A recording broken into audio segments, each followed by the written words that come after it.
بسم اللہ الرحمن الرحیم۔ آج کل سوشل میڈیا کے اوپر یہ خبر گردش کرتی ہے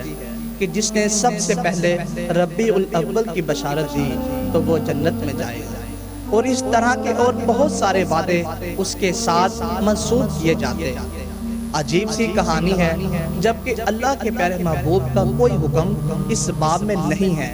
بلکہ حکم یہ ہے کہ جب 29 دن ہو جائیں تو پھر چاند دیکھو، اور اگر چاند دکھائی دے گیا تو ٹھیک، ورنہ 30 دن پورے کرو۔ بس یہ سادہ سا ایک نظام ہے،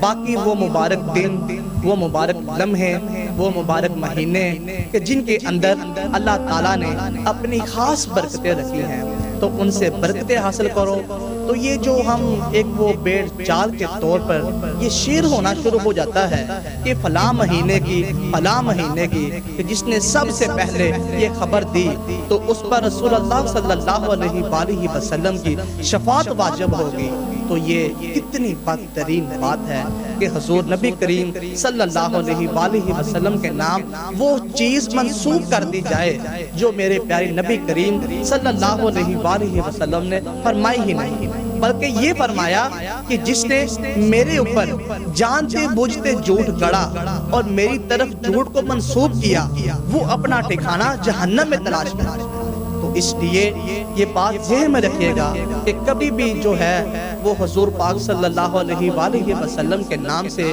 ایسی کوئی بات منسوب نہ کی جائے، اور اس کو کبھی بھی شیئر نہ کیجیے۔